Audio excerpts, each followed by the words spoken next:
Hey everyone, my name is Joe and I'm the Kosher Ninja. We're talking about my attempt to hike the Shvil Israel or Israel National Trail all the way from one end of Israel in Kibbutz Dan and actually starting from Mount Hermon all the way to Eilat, which I did last year. And we're answering some questions that people have asked me about that adventure. So I'm so glad that you've stopped by, and while you're here, I hope that you'll subscribe and go check out some of my videos from the Shvil. But right now, let's just get back to some of the questions that we still haven't answered. I think somebody asked me how I was planning to keep myself entertained. And okay, so I had all kinds of stuff on my cell phone that I could have done. I didn't want to use my battery though, because I was doing the videos and I wanted to save my battery for the videos and for my Shvil app, so that I would not get lost. But I did have all kinds of podcasts and music on my phone that I could have listened to if I wanted to. But I mean, with all the views and the scenery and the experiences going on around me and getting to know new people, there was so much to see and do and just even think about, not to mention spending every moment looking for the next Shvil marker. Keeping myself entertained was the least of my worries on the Shvil. The big question everybody always wants to know is, how much did my pack weigh? Well, in the beginning, without my camera or my drone, and the drone did not make it with me at all, so it didn't ever factor into my pack weight. But without the camera, my pack in the beginning weighed 9.1 kilos. And when you take day 6, when I left camp with 6 liters, that's 6 kilos of water, plus food, and if you also factor in my camera, it all weighed probably 18 or 19 kilos. So yeah, the beginning was really rough.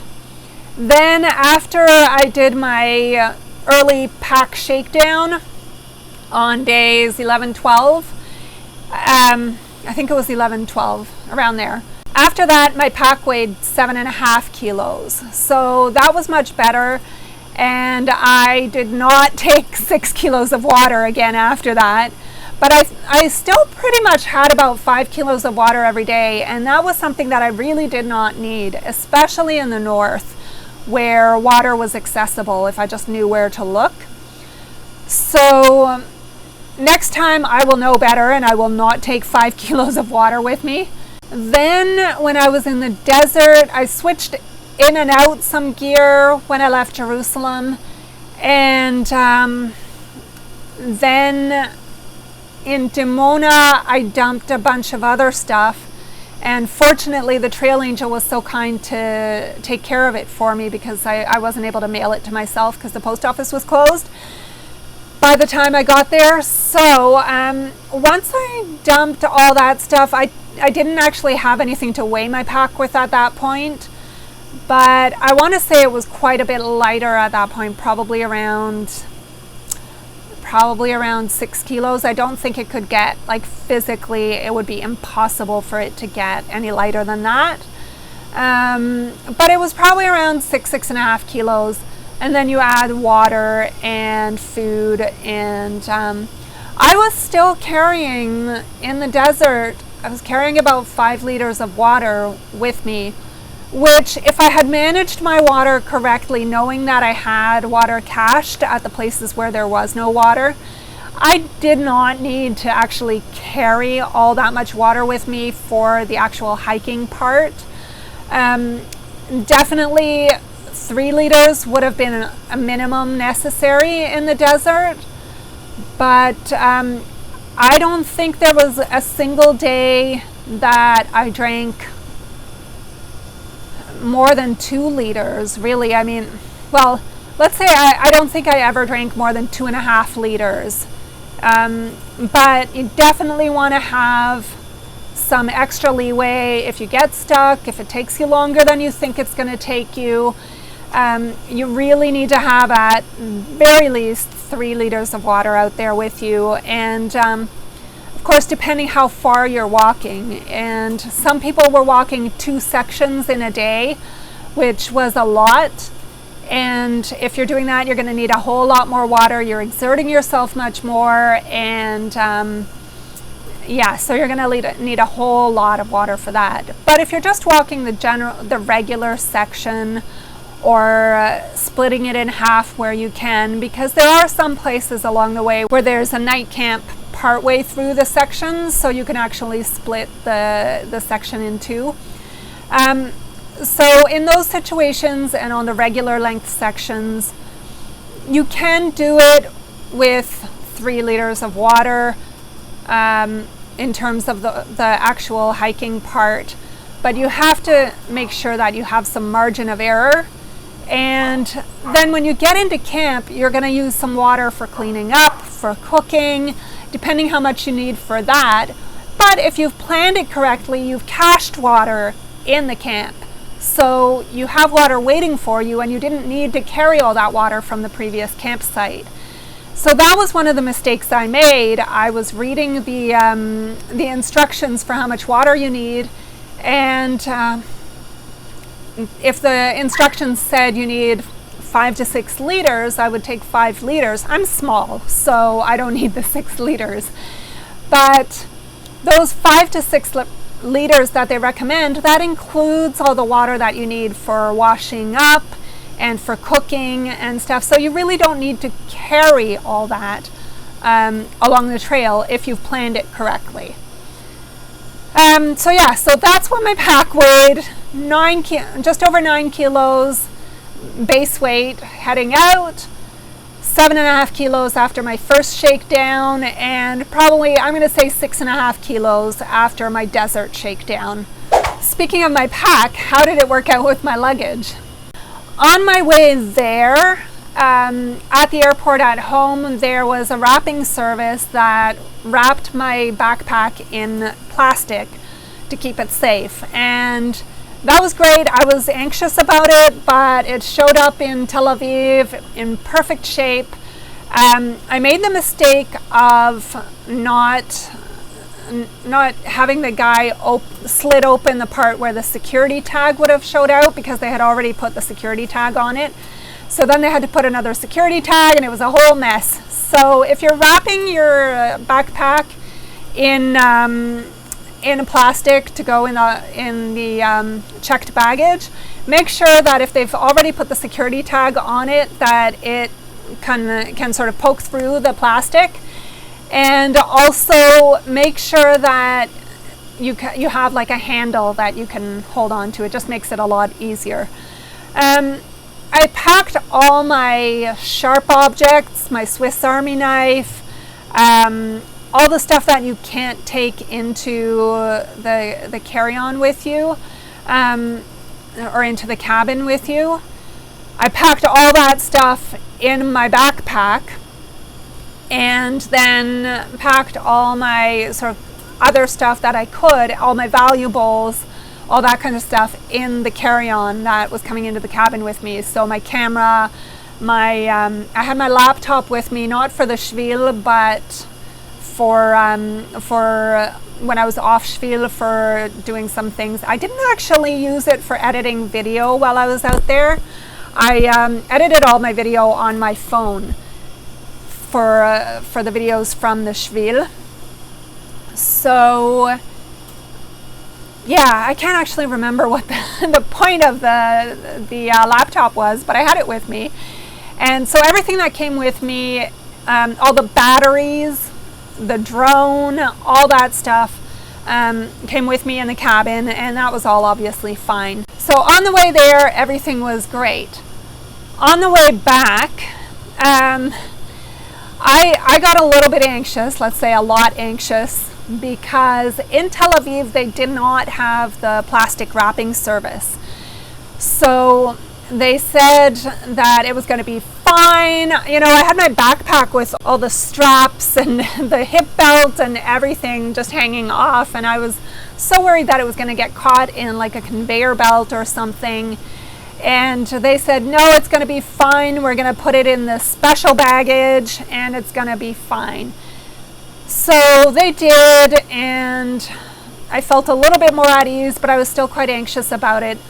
I went to get my luggage when I got home, and I went to the oversized luggage rack or conveyor, and all kinds of luggage came through the conveyor. The crew from my flight got their luggage, a whole bunch of other people got all kinds of luggage, strollers and various things, but my luggage just was not coming through. And so finally, after what seemed like forever and my luggage wasn't coming through, I decided, okay, let me go check the regular conveyor. And sure enough, my backpack with all its straps hanging everywhere was on the regular conveyor. I was not very happy, but it was fine. It was in fine shape. It hadn't got caught anywhere, wasn't torn up. Everything was fine, so I felt much better about it. When I did get it home and I opened it up, one sort of plastic protective case had broken. I don't know where or how, but otherwise everything else was fine. And all my valuables and all my breakables were with me anyways in the cabin, so I wasn't so worried that there was anything in my backpack that I needed to worry about. But still, the stuff that was in there, I didn't really want it to break. But and I didn't. The thing that often happens in checked baggage is things leak, and I didn't have a big problem with that. I think I might have had some small thing leak, but everything was fine. Just the usual nuisances when you're traveling in international flights. One question everybody's always interested about is how much it cost. And I gotta say, I haven't worked out the numbers. For me, I mean, I guess it depends what you count as part of the cost, right? Obviously your flights are the major part of the cost. And I made some choices along the way. This was kind of a once in a lifetime opportunity for me, or that's sort of the approach that I took. It was my 50th birthday. I was just going to, for once in my life, not worry about the cost, because I'm always worried about the cost. So this was just going to be, I was going to not go do anything crazy. So I did stay, I still did have something of a budget to keep. And I did stay at youth hostels most of the time, stayed at a lot of Trail Angels, and camped out. But I did take the opportunity to pamper myself a few times. And when my brother and sister-in-law showed up to do some touring of Israel, we did that in comfort. But so I did treat myself, definitely treated myself. And I will one day figure out the ultimate cost, how that factors into what the cost would have been for anybody else. It's so individual. I mean, I made some choices, like I chose to fly business because the last time I flew, I really had problems with my back and I ended up in physiotherapy for a year. So I didn't want that to happen this time. So I made certain choices to actually treat myself that increased my cost a lot. But I did also have the opportunity to stay at friends' places. Thank you so much, Ori, for letting me use your apartment, which really helped with keeping the costs down and allowed me to treat myself in other ways. Really appreciated the Trail Angels. And that was also, there was two things. Obviously it helped with the budget, but also just meeting them and being able to share with them about my journey. That was just amazing. And I really met so many wonderful people. I just couldn't thank you enough. And it just seems a little bit inadequate to say thank you. But I hope you know how much I really appreciate your availability and your willingness to help us hikers who are out there for everybody for our own reasons. But for me, it was to get a better connection to the land and to the people. So for that reason alone, it was so important for me to meet some of the trail angels. I will one day work out the cost to share with you about how much this cost me, and what just sort of like the basics of actually doing the Shvil, how much it would cost. Actually, it's probably kind of not that easy to figure it out, because you've got your cost of food, but I can tell you some of the basic expenses, how much the water caching cost me, what I spent on some of the basic overnights, etc. And I will try to figure that out and let you know. So we still have a few more questions and answers to go through, but for today, that's it. And I hope you've enjoyed this video. So if you have, give me a thumbs up and subscribe and share this video with your friends. And if you have other questions and comments that I still haven't answered, leave them in the comments down below and we'll get back to them. And if you've ever hiked in Israel, on the Shvil Israel or anywhere else, please tell me about it in the comments down below. I'd love to hear about it. And until next time, thanks for watching, and shalom, eh?